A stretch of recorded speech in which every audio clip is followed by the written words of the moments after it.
E aí, pessoal, tudo bem? Nossa, que prazer estar aqui com vocês hoje, que legal! Nós estamos aqui na nossa aula EAD de Filosofia e o nosso objetivo hoje é trabalhar com uma escola de pensamento, ou melhor, algumas escolas de pensamento que surgiram ali no finzinho da Grécia Clássica, no chamado período helenístico ou período helênico. Há muitas terminologias. E essa é uma filosofia que, assim, é muito interessante, porque o objetivo dela é tentar encontrar um caminho para a felicidade. Nós começamos essa aula com a seguinte pergunta: Você, você é feliz?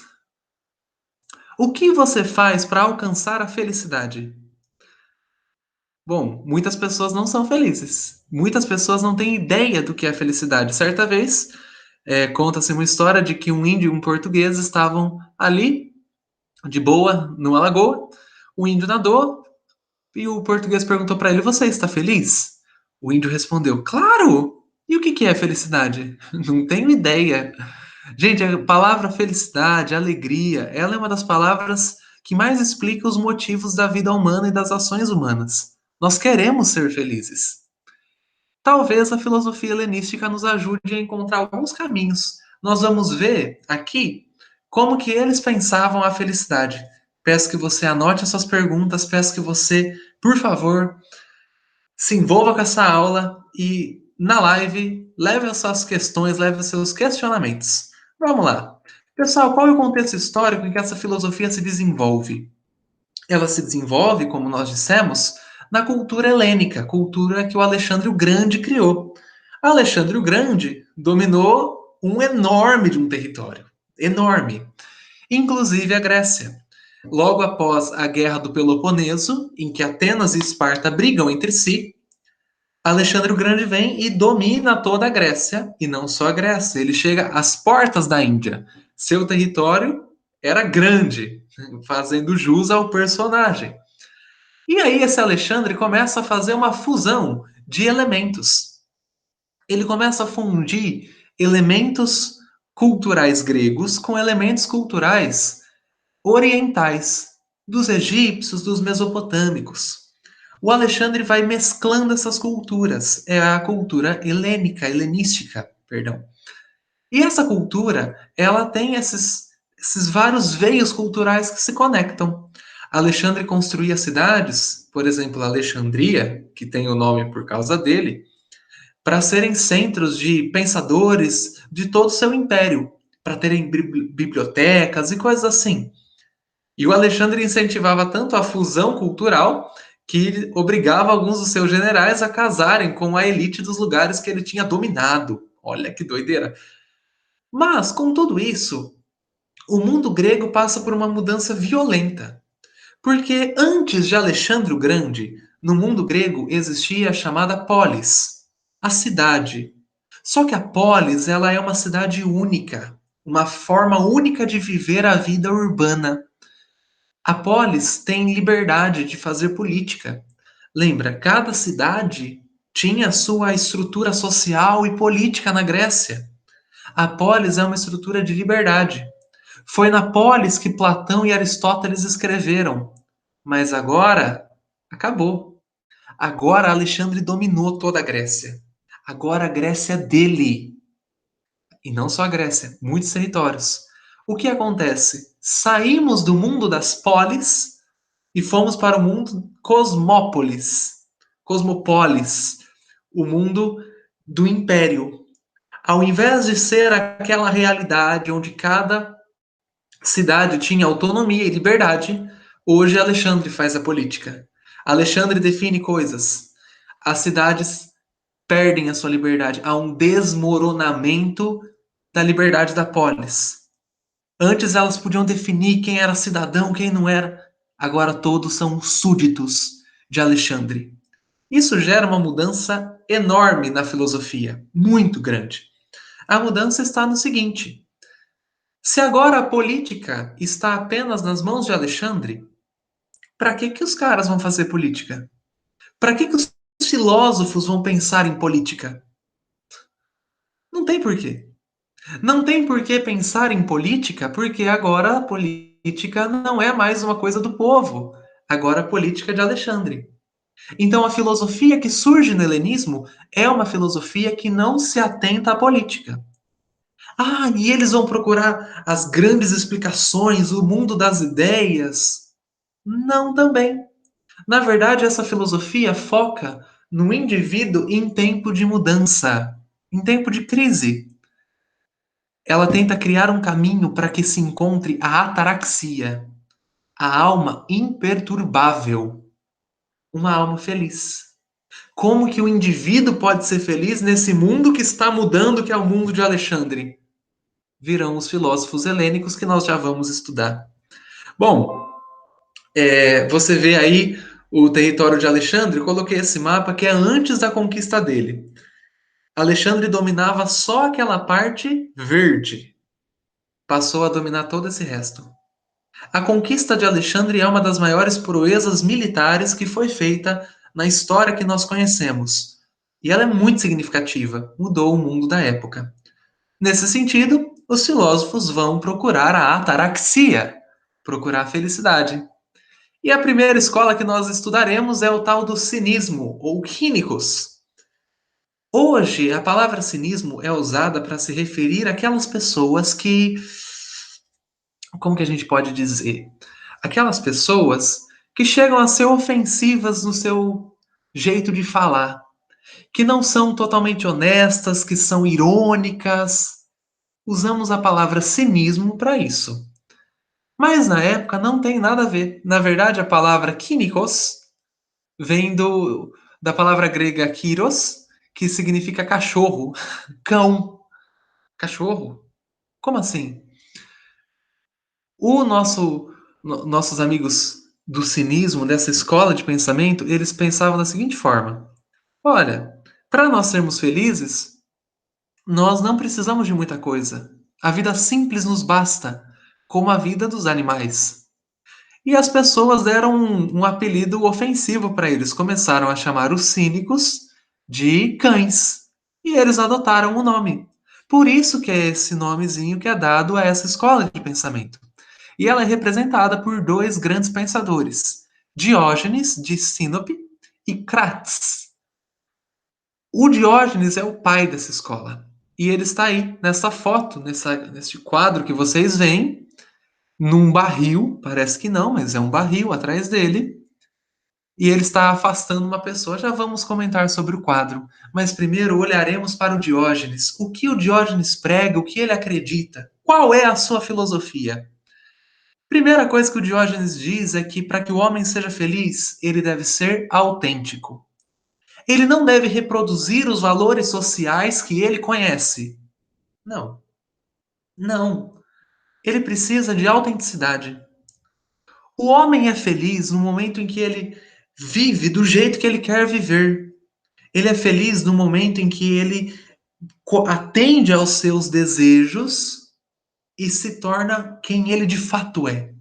No momento que ele não usa máscara. Conta-se uma história de que o nosso amigo Diógenes andava pelas ruas com uma lanterna e colocava a lanterna, que era um lampião, né, na frente do rosto das pessoas e dizia: quem é você? Não é porque ele não sabia o nome, é porque ele queria saber onde está o homem que é autêntico, o homem real. Tanto que ele dizia: eu procuro o homem verdadeiro, o homem que não adota as máscaras sociais que a maioria dos homens adota. E para que o homem seja verdadeiro, ele deve romper com as convenções e as construções culturais, com os valores tradicionais. Porque pode ser que, ao adotar estes valores, o homem se despersonalize, ele não se torne autêntico. Na época de Diógenes, muita gente dizia: tenha casa, tenha mansões, pá. Diógenes falou: não tenho vontade disso, eu vou morar num barril. Construiu um barril e foi morar lá. Na época de Diógenes, ele ficou bem famoso e convidaram ele para um banquete numa casa muito chique. Ele chegou e o anfitrião disse: olha, não cuspa no chão. Ele pegou e cuspiu na cara do anfitrião e falou assim: o chão está proibido para mim, só encontrei seu rosto na minha frente. O que é isso? ele está rompendo com as normas sociais, porque ele acredita que para a felicidade o homem deve ser autêntico. E para ser autêntico, ele tem que romper com esses valores que não foi ele que fez e que não é ele que quer. Lembra da inspiração nos cães? Quando o cachorro quer comer, ele come, quando o cachorro quer dormir, ele dorme. Nosso amigo Diógenes pensa assim: vou viver de um jeito onde eu tenho uma vida simples, sem as riquezas, mas onde eu seja eu. O que eu quero fazer, eu farei, e coisas nesse sentido. Bom, uma outra informação sobre a filosofia do Diógenes é que ele rompe totalmente com Aristóteles, gente. Ele acredita que o homem não é um animal político, que o homem pode viver sozinho. E aí nós temos o quadro. Neste quadro está representada a história mais famosa de Diógenes. Uma história muito, muito importante. Este aí, na frente do homem sem camisa, é Alexandre, o Grande, o dono do império. Alexandre ouviu falar da fama de Diógenes e foi procurar esse cara que morava no barril. Chegando lá, Alexandre faz as suas ofertas. Alexandre diz: Diógenes, o que queres do meu reino? Qual é o teu desejo? Como te atendo? Diógenes virou para ele e falou: sai da frente do sol, tá me atrapalhando. Quero o sol.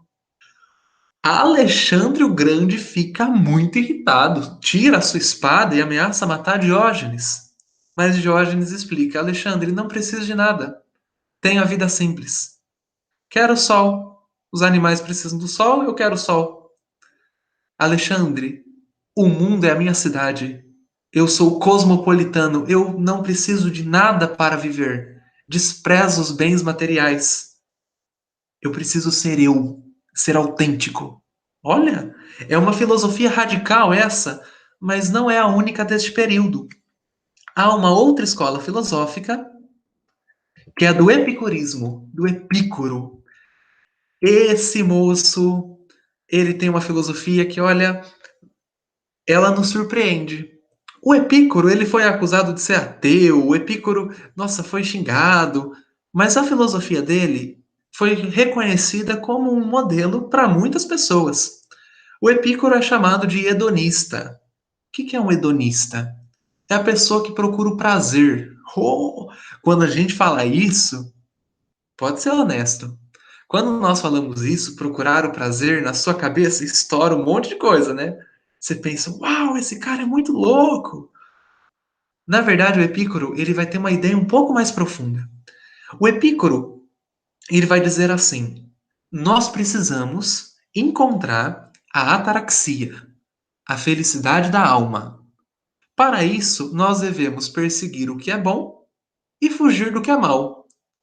O que é bom e o que é mal? Bom é o que me traz felicidade. Mal, ruim, é o que me traz dor. A dor é ruim. As coisas boas geram alegria. Então nós precisamos procurar a felicidade e fugir da dor.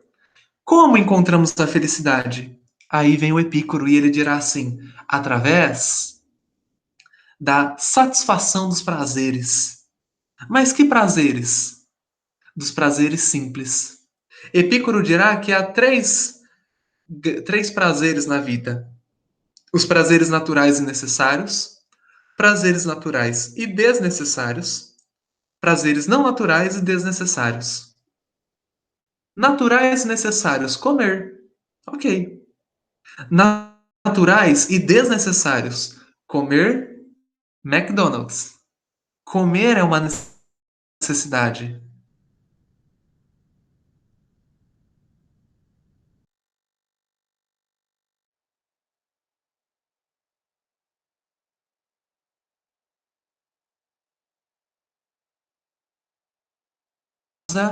Numa montanha ou pular de paraquedas.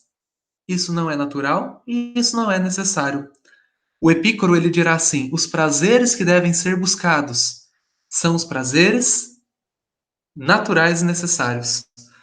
Pensa na lógica dele: comer, beber, dormir. Se você buscar só esses prazeres, a sua chance de se satisfazer é muito grande. Porque se você buscar só comer, essa coisa é básica, não é difícil, e você vai se satisfazer se você comer sopa ou um jantar chiquérrimo. Se vier o jantar chiquérrimo, de boa. Se vier a sopa, de boa. Busque o prazer simples, porque a chance de você se frustrar é menor. Se a sua vida inteira você achar que deve pular de paraquedas para ter o prazer, você está procurando algo não necessário e não natural. Se a sua vida inteira você achar que deve comer bacon para ter o prazer, você está procurando algo natural, a comida, mas algo desnecessário. Quanto mais simples for o seu prazer, mais fácil de atendê-lo.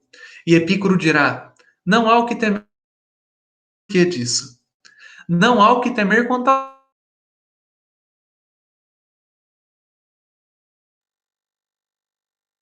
E é possível suportar a dor. Como fazemos isso? Os prazeres simples. Mas lembra o que eu te disse sobre a morte?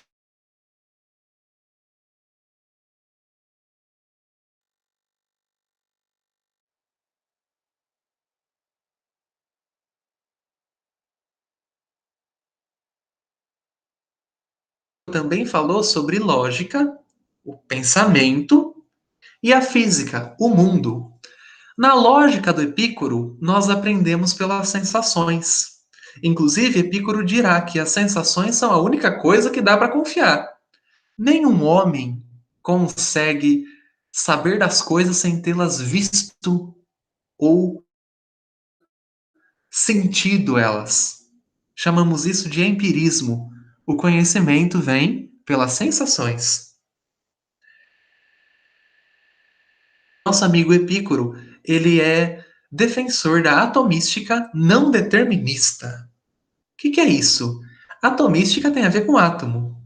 Não determinista significa que é determinado. Traduzindo para a língua portuguesa. Epicuro acredita que o nosso universo é composto de átomos que caem. E às vezes esses átomos têm um leve desvio e batem uns nos outros. Quando esses átomos em queda caem, eles formam as coisas. Eu e você, as mesas, o bacon que nós comemos. E na hora da morte, quando a gente morre, os nossos átomos todos se desagregam. Eles continuam em queda até que forme outra coisa. Então Epicuro não acredita na imortalidade da alma. Ele acredita que só existe uma vida, esta. Como só existe esta vida, é nessa que deve se buscar o prazer. Não tem sentido temer a morte e nem os deuses. Porque quando você morrer, não há para Epicuro céu ou inferno. É uma filosofia bem diferente, né? Mas não é a única. Nós ainda precisamos falar sobre essa aqui, que talvez seja a mais famosa da filosofia helenística, que é o estoicismo. O estoicismo foi criado por um homem chamado Zenão. E o Zenão, ele tem uma ideia sobre a vida que é bem diferente. Zenão, ele vai dizer que o universo é composto de matéria e de uma razão, o logos, que organiza a vida. Nós podemos pensar num exemplo na nossa cultura que seria Deus, tá? Não é esse o termo que o Zenão usa, mas para título de curiosidade, isso pode nos ajudar a ver a ideia do Zenão. Ele acredita que há uma força que organiza toda a realidade. E como que o ser humano pode encontrar a felicidade? Olha que interessante a ideia do Zenão, a ideia do estoicismo. Ele deve, ao contrário do que dizia o Epicuro, desprezar os prazeres. Ele deve matar as suas paixões, buscar a tal da apatia. Alguém apático é alguém parado, sem muitas reações. O Epicuro dirá, ou o Epicuro, perdão, o Zenão dirá que viver a apatia nos leva à ataraxia. Se você, por exemplo, matar todos os seus desejos, o que vai te afetar? Nada.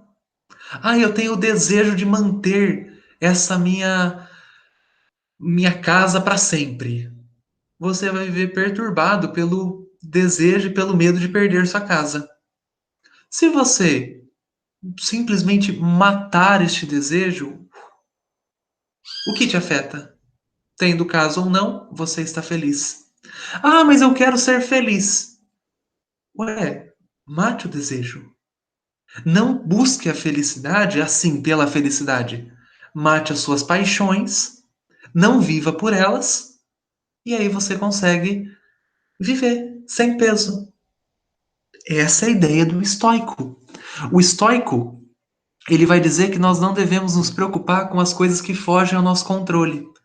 A morte você controla? Não. Então, se você se preocupar com a morte, ela roubará a sua alegria. A vida você controla? Não. A doença? Menos ainda. Os outros? Menos ainda. Se você der crédito a estas coisas e se ocupar com elas, você está se ocupando com algo que está fora do seu controle. Você viverá a vida ansioso e nunca aproveitará. Nunca encontrará paz. Essa é a ideia estoica. E aí ele dirá assim: mas calma, calma. É nesse aspecto que se forma uma boa alma, um bom caráter, na vontade humana. Se eu que sou humano consigo controlar as minhas paixões, então eu estou me transformando em alguém que pode viver a vida feliz. Posso controlar a morte? Não. Posso controlar a vida? Jamais. Mas os meus desejos eu posso. A minha vontade eu posso.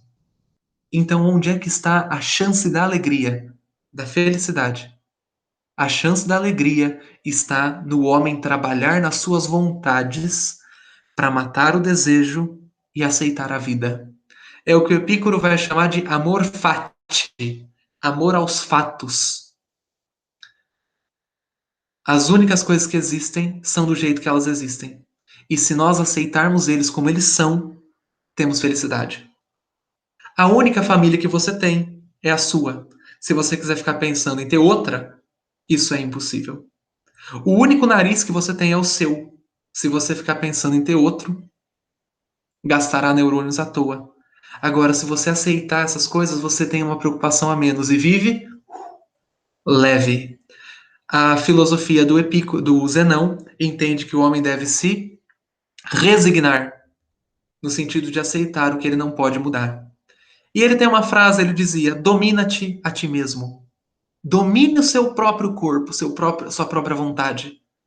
É uma analogia à frase do Sócrates: conhece-te a ti mesmo. E o estoicismo ficou bem famoso porque ele se espalhou. Ele teve uma fase clássica, o chamado estoicismo médio, e chegou aos palácios de Roma, com Epíteto e Marco Aurélio, que era imperador, e Epíteto, escravo.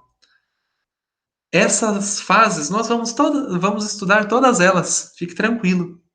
Mas elas mostram que o estoicismo ele tem uma vitalidade. Tá? Ele não foi uma coisa que assim ficou perdida no tempo. Até hoje há pessoas que vivem a filosofia estoica. Olha que interessante. Muito interessante isso. E ele era uma filosofia diferente. Ele aceitava, por exemplo, todo mundo que quisesse filosofar. Escravos podiam ser filósofos se seguissem o estoicismo. Quando Zenão abre sua escola, ele abre ela num jardim. Por isso que eles são chamados de os filósofos do jardim. O jardim representa tudo que eles acreditam. Uma vida calma, natural. Bom, mas isso não é tudo do estoicismo. Ele também tem a sua versão sobre lógica e sobre física. A lógica, aqui está escrito epicurista, mas é estoica, tá? Eu vou mudar o slide depois. A lógica estoica também é empirista. Aprende pelas sensações. Ela é uma lógica materialista, acredita que só existe essa matéria e que esse logos organiza a realidade. Há uma coisa por trás dos fatos, tá? Que organizam todos eles e que é impossível fugir. Aliás, a palavra fatalismo é importante. Fatalismo é uma coisa assim que não tem como fugir. Um acidente fatal não tem como você fugir dele, porque ele é certo. A palavra fatalismo vem da palavra fado, que é uma referência à mitologia grega. Na Grécia existiam os fados, que eram entidades que tinham o destino da vida das pessoas. Quando os fados cortavam, as pessoas morriam, não tinha como fugir. Então o estoico vai dizer assim: aceite a vida como ela está, não haverá outra. E rompe com o dualismo do Platão, aquela ideia dos dois mundos, e mundo das ideias, aquilo que nós já vimos. Um exemplo que eu acho interessante para falar do estoicismo é do surfista. O surfista não gera a onda no mar. O surfista, ele apenas é, recebe a onda e surfa sobre ela.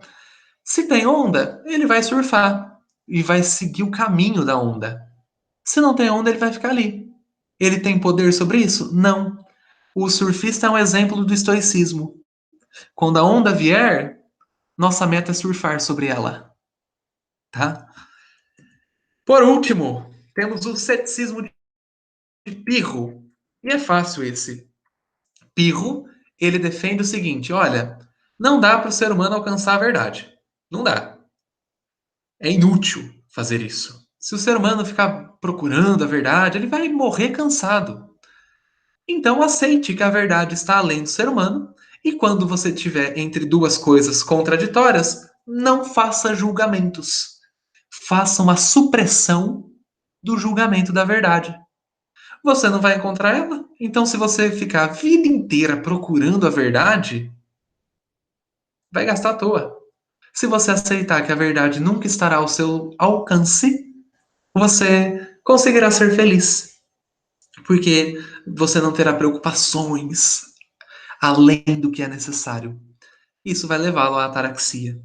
Pessoal, essa foi a nossa aula de hoje. Eu espero que você tenha entendido. Caso não entendeu, estamos à disposição para trabalhar com você, tá? É um prazer muito grande estar aqui com você. Deus abençoe e tenha um excelente estudo. Até a próxima!